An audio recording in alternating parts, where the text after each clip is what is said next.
I have been active in theater since I was 14.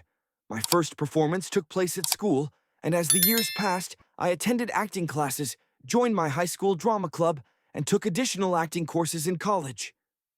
I'm still involved with community theater today. At some point, I began designing and constructing sets and directing shows instead of acting. I met my wife, Donna Zachary, the same year I started acting. By the way, my name is Mark Abbott. Donna's family moved into the house next door to mine. However, next door is a relative term. We didn't live in a suburban neighborhood with houses tightly packed together. Our nearest neighbor was about 300 feet away. Our house had 5 bedrooms and 5.5 bathrooms, and both of our families were financially well off. Our two families socialized frequently and became quite close. So much so that I think my father and Donna's mother were having an affair. Anyway, after a couple of years, it was decided that Donna and I would marry when the time came, and that was perfectly fine with me. Donna was beautiful, and over time we formed a friendship as strong as the one her mother and my father had. Actually, our bond developed the same way they did, though ours happened the night of our senior prom. As time went on, Donna grew to share my love for theater.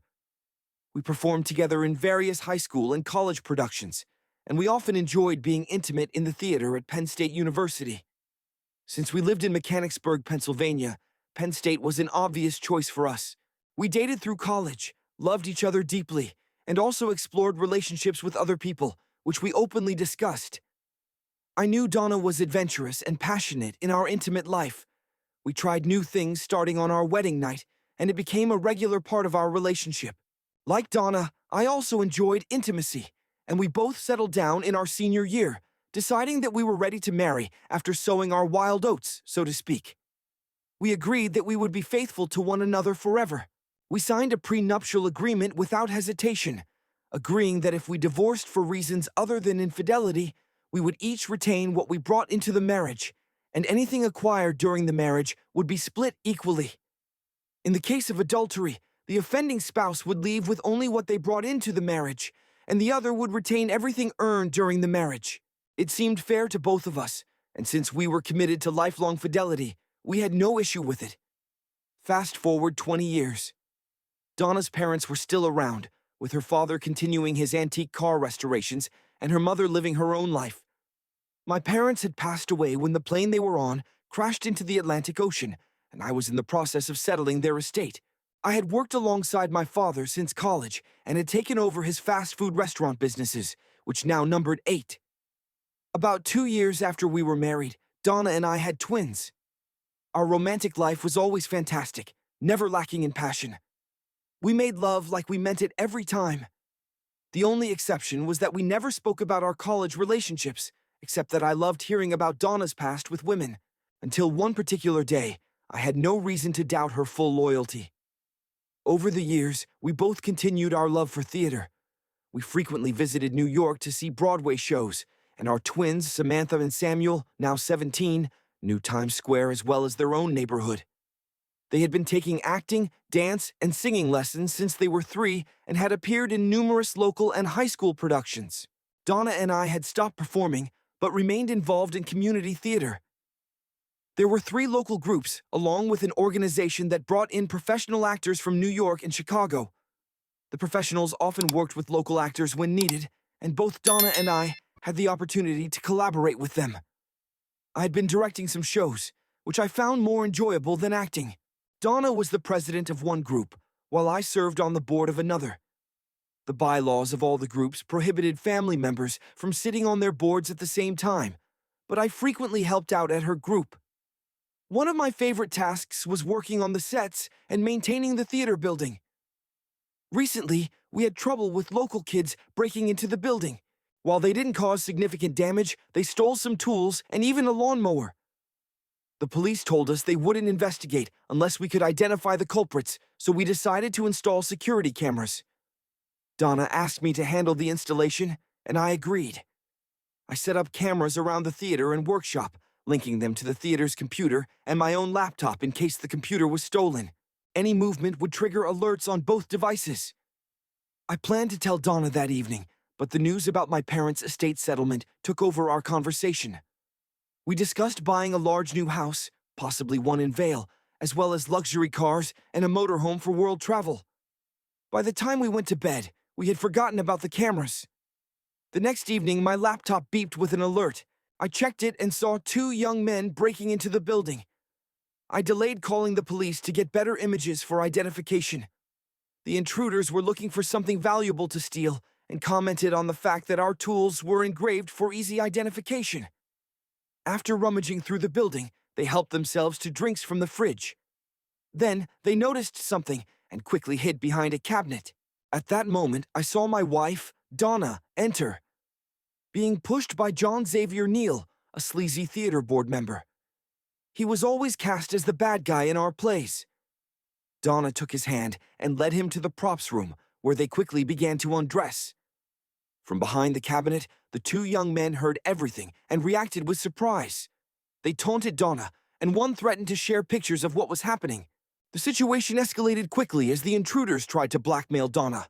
They were holding up their phones as he said, "You'll hear us on every poll and website." "Oh my God, you wouldn't!" she exclaimed. "Oh, we will, unless you treat both of us the same way you did with your lover John. Do something, please," she begged. "And what do you expect me to do?" John Xavier Neal replied. "That guy isn't stopping anyone." "No way. He's so terrified right now, he can barely stand up for himself. Maybe she actually likes weak men now." "Look, guys, I can't afford to get involved in this. My wife would kill me," John Xavier Neal said. "Oh no, if he's married, that means she is too. All right, now I know we have leverage, because you can't afford to be caught either." "Oh God, please," Donna said as the boys began to undress. But begging didn't help. She was stuck between two strangers, entirely at their mercy. The jerk couldn't stand it anymore, so he decided to join in. I was disgusted when I saw her and the jerk walk into the building. My first instinct was to call the police. I feared for her, but when she started with the jerk, curiosity took over. By the time Dwayne and his friend joined, I was so sick I didn't care what happened to her. I felt completely repulsed. I sat there, unsure what to do. I didn't make it to the bathroom. I threw up in the hallway. I kneeled, looked at my vomit, caught a whiff of it, and threw up again. After a few minutes, I managed to clean it up, only to throw up again, this time with my head over the toilet. I went back to turn off my computer.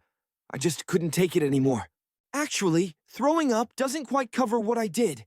After the first 3 times, there was nothing left, so I dry heaved twice. I sat there for 2 hours trying to figure out what to do. My first thought was to kick her out, but then I decided to forgive her. She had been loyal for 20 years. Or had she? Back to kicking her out. What about the twins? All right, I'll forgive her.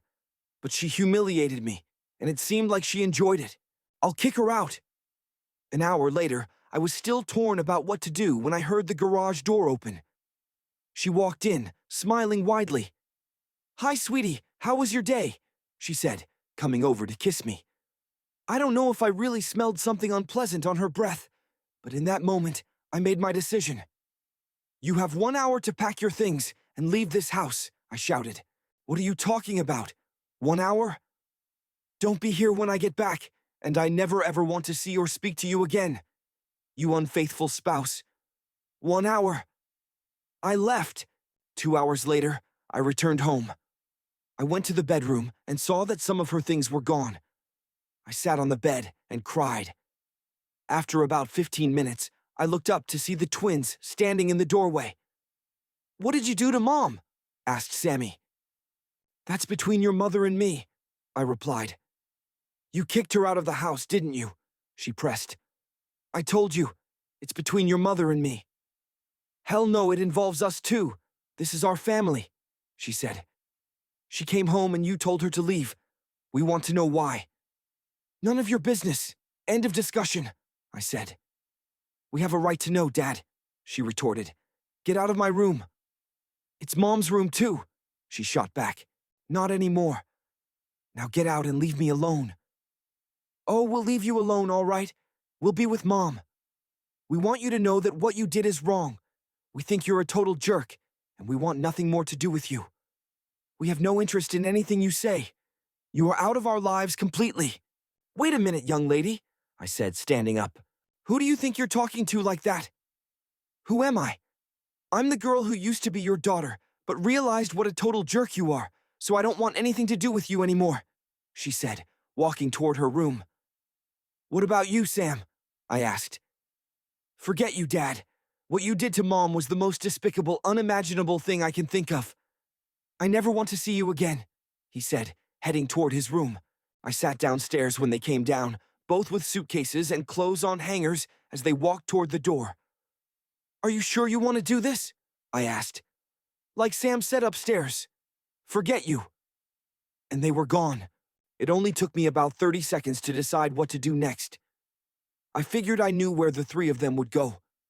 I went online and found the business I was looking for, then called them. After that, I called the bank. 2 hours later, 2 trucks pulled up in front of Donna's parents' house. One of the drivers rang the doorbell, and Sammy answered. We're from Keystone Recovery, and we're here to reclaim those 2 Mustangs out front. What are you talking about? Sammy asked. The registered owner of these cars has asked us to reclaim them. He also instructed us to give Samantha and Samuel Abbott copies of these contracts. Have a nice day. While he spoke to Sammy, the other driver was loading the Mustangs onto the trucks. It was so routine for them that it only took seconds to load both cars. I had provided them with the spare keys, just in case the originals weren't available. The first driver returned to his truck, and they drove off. By this time, Sam, Donna, and her mother were reading the contracts the twins had signed when I gave them the cars on their 16th birthday. Thanks, Dad. A few minutes later, my phone rang. It was Donna. I told you I never wanted to talk to you again, I said, pressing end on the call. But the phone rang again. It was Sammy. As you might have guessed, she did most of the talking. Is it possible that a bigger jerk than you exists? She said. I was seeing a side of my children I never imagined. Hey, young lady, don't blame me. I'm just helping you do what you said you wanted, getting my cars back. I'm making your break from me easier. You should thank me instead of calling me a jerk. Oh, and by the way, I canceled your credit cards. Then the call ended. Yes, I was seeing a side of my children I never dreamed of, an ugly side. But then, they probably think the same about me. I filed for divorce. Donna tried to reach out to me a few more times, but I hung up each time. Neither she nor the twins came by to pick up more things. I went to the theater once more to delete Donna's little love video, but I didn't erase the copy on my laptop. After that, I never returned to that theater. 3 weeks later, we had a meeting, Donna, our attorney, and I. I was surprised when the twins showed up too. I didn't want them there, but since they were under 18, I could have stopped them, but I figured it was time. The meeting started with her attorney saying Donna didn't want the divorce and that the reason, adultery, was untrue. The twins' expressions told me Donna hadn't told them the reason for the divorce. My attorney interrupted and said, Let's cut to the chase. Let's watch the video. He started playing the video recorded at the theater, and Donna screamed, No, God, no, stop it. She looked at me. How did you get that? She demanded. I stayed silent. I had told her I never wanted to talk to her, and I meant it. The twins looked at each other and walked out. I turned to her attorney and said, If your client signs these papers in the next 10 minutes, she can come to my house and get the rest of her things, including the jewelry she left in the safe. The house will be open from 5 to 7 this evening, but according to the prenup, she gets nothing else. Period. And don't argue about the video being inadmissible in court. We both know it's admissible.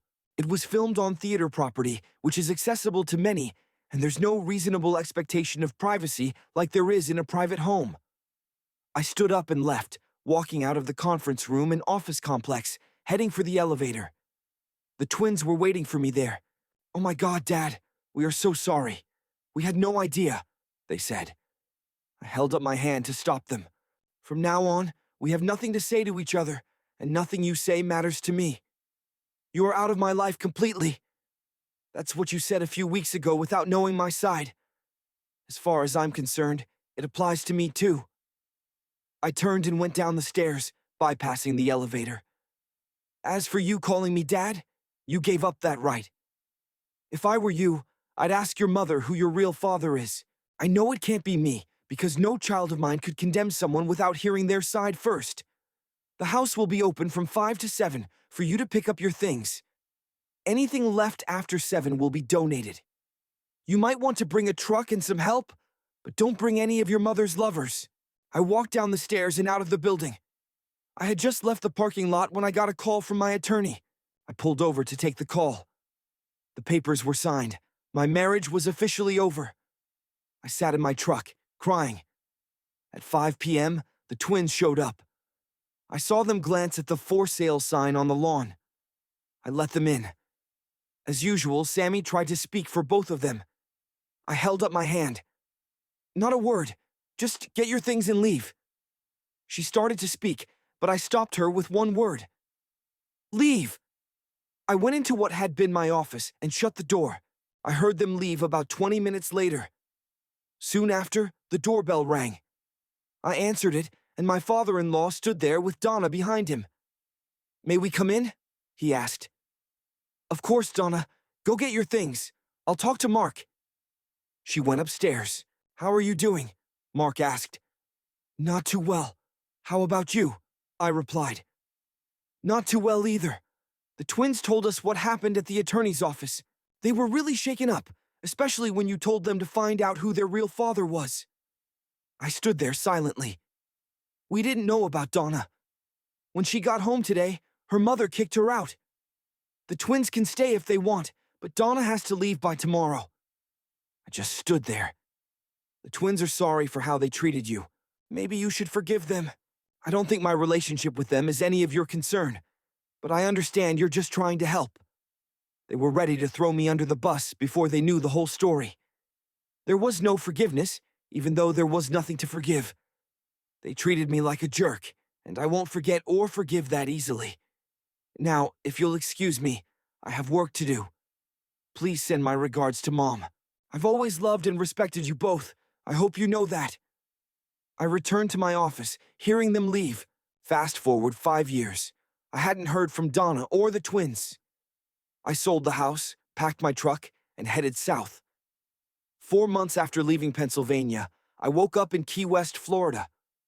Needless to say, money wasn't an issue for me. In fact, I had no intention of working for a living ever again. I spent my first day there as a tourist, walking down one of the downtown streets when I almost passed a small community theater. I stopped and decided to check it out. The front door was locked, so I walked around to the back. People were working in the shop. I introduced myself and started chatting. Before I knew it, I was holding a cordless drill and helping to build a set. Like most people in community theater, they were all volunteers with other jobs, so by noon, they began to leave. Can you come back tomorrow? Asked the man in charge. Sure, what time? I replied. 8 a.m. We'll have coffee ready. The next morning, I showed up at 8 with a dozen donuts. I've been here ever since. Over the past 5 years, I bought a house within walking distance of the theater. I'm now a member of the board of directors, have acted in a few plays, and directed 3. In fact, I was working on the set of my next play when I heard a voice. Dad! I froze. Daddy, is that you? I didn't even need to look to know who it was. I put the drill down and turned to face her. How did you find me? More importantly, why? I asked.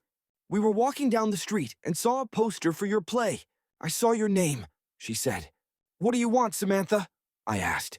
Can we talk for a while? She asked. After a long pause, I just stood there. Go ahead, talk. We treated you terribly. We had no right to, and you didn't deserve it. Not a single day has gone by in the last 5 years that we haven't regretted it. We tried for a year to find you. Grandpa helped us hire an investigator, and we were able to follow you for the first 3 months. We knew when you were in Charleston, but then we lost you. Dad, we're so sorry. We love you.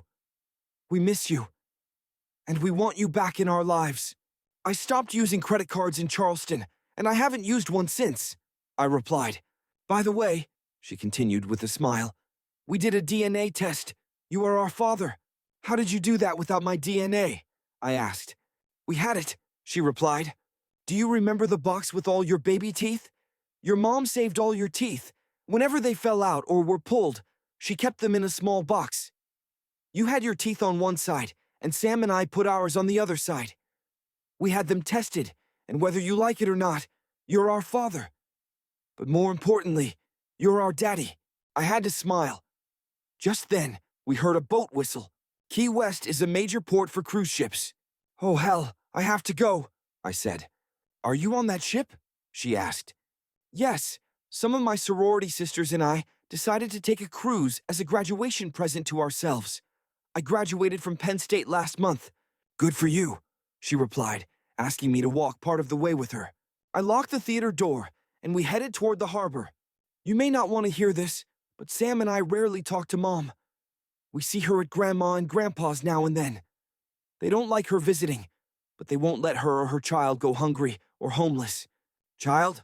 I asked. One of the men she had intimacy with that day made her pregnant, she replied, shrugging. I don't care, I said.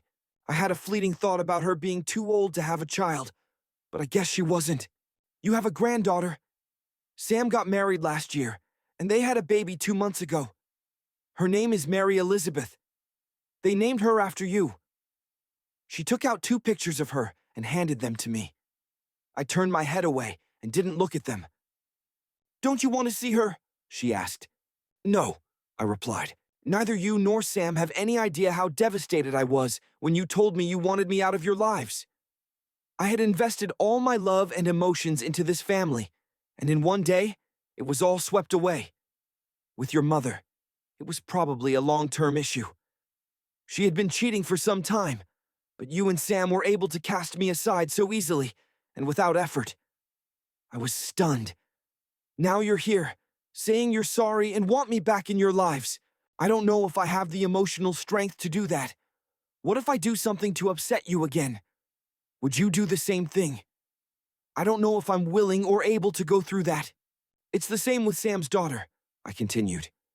If I look at her picture and develop an emotional attachment, he could just take her out of my life on a whim. Why would I put myself through that?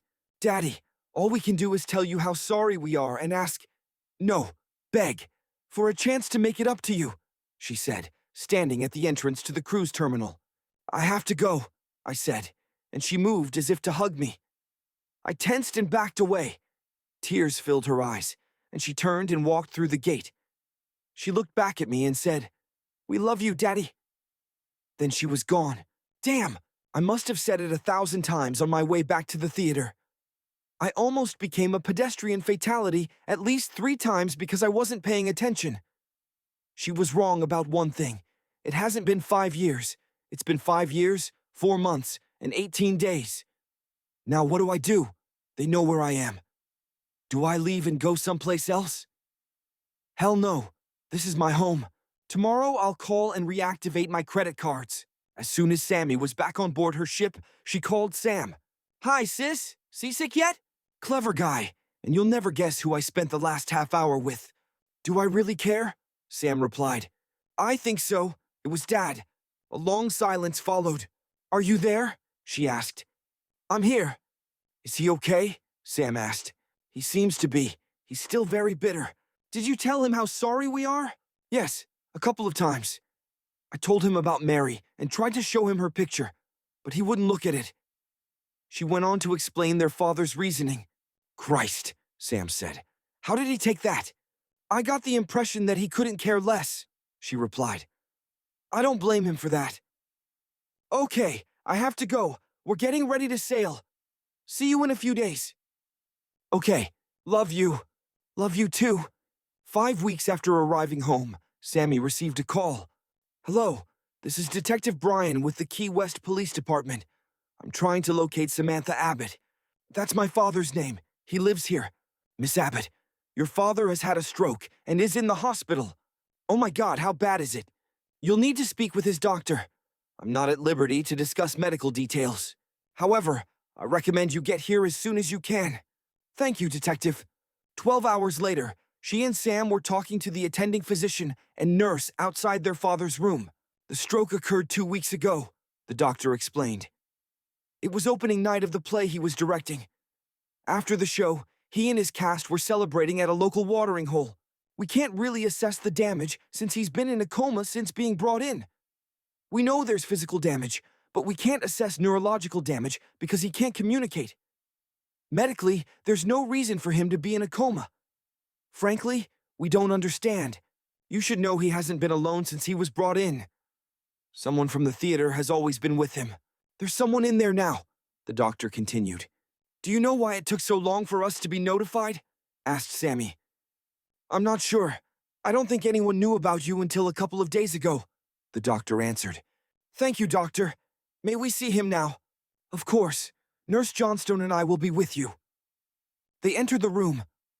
A young man was sitting, reading aloud from A Midsummer Night's Dream, a favorite of Mark's. He stood when they entered. Hi, I understand you're his children. I just want you to know, this whole city loves your father.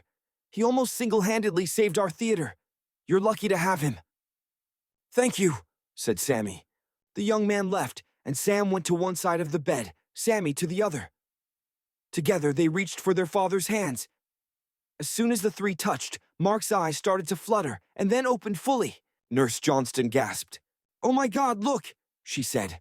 Mark's eyes opened. He looked at Sam, then at Sammy. What happened? He asked, his speech slow and labored. You had a stroke, Sammy said. 2 weeks ago, the doctor added. Prognosis? I asked. As far as we can tell, you should fully recover, but we still have some tests to run. Now that you're awake, we can start those, the doctor said. Mark's eyes flickered, and he drifted in and out of consciousness. The nurse continued checking on him as others from the theater came by. After several hours, the twins were ready to leave for a hotel and rest. Daddy, we have to leave for a while. We need to find a hotel and get some rest, but we'll be back in the morning, Sammy said. Mark looked around the room. Where are my pants? He asked, struggling to speak. They found his pants in the small closet, and Sam handed them to him. Mark had trouble controlling his arm. Wallet, keys, he said. Sam handed him his keys and wallet. For you, stay at my house. Money, car, cards. You use no hotel, Mark insisted. Sammy kissed him on the forehead as they left. Sam stroked his arm, and they smiled. Downstairs in the lobby, they found his address on his driver's license. They grabbed a cab and went there. Using his keys, they got inside and set down their suitcases. Sammy went to the kitchen while Sam walked over to the desk. Sammy, come here, he called. What is it? She asked, joining him at the desk. On it were pictures of both of them, lots of pictures. Graduation photos, wedding pictures, even a couple from Mary's birth in the maternity ward. Sammy gasped. Oh my God, I can't believe it. He was there, Sam. He was there. They stood there, overwhelmed. For all his talk of emotional distance, their father had never really separated himself from them. They didn't know whether to cry for joy or curse him for letting them suffer the past 5 years. They fixed drinks and explored the rest of the house. There was nothing special there, no signs of a girlfriend. They went outside and walked around back. In the garage were 3 cars, a new Mercedes 550 sedan and 2 Mustangs, one silver, one yellow. Oh hell, Sammy, she said. He kept our cars.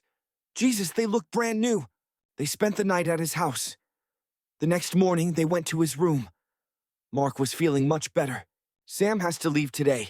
He has to get back, Sammy said. I'm glad you could come, Mark said. It's good to see you both. I'm sorry for being a complete jerk. It took a stroke for me to realize it. We'll make up for lost time, if you'll let us. Won't we? Of course, Sammy said, leaning over to kiss him. She spent the next 3 weeks with him, and when he was released from the hospital, she ensured he had 24-hour care. But there was always someone from the theater with him. The young man she had seen the first day at the hospital was right. This city loved her father, but she too had to leave. Mark had greatly improved, but she had responsibilities at home. The parting at the airport was emotional, and both of them cried. He kept apologizing for being a jerk all this time, but promised to make things right. Sammy stood in line for security, unable to take her eyes off her father. Finally, she left, and Mark walked out of the terminal. He almost made it to his car before turning around. He went straight to the ticket counter. When does the next plane leave for Harrisburg, Pennsylvania? And so, the story ends. Did it go as you expected, or did it take a twist you didn't see coming? Let me know your thoughts in the comments below. Let's talk about it. If you found this story gripping, make sure to hit the like button. And if you're new here or haven't subscribed yet, now's the perfect time. I bring fresh, captivating stories every day. Click subscribe and turn on notifications so you never miss a new story. Thanks for watching. See you next time.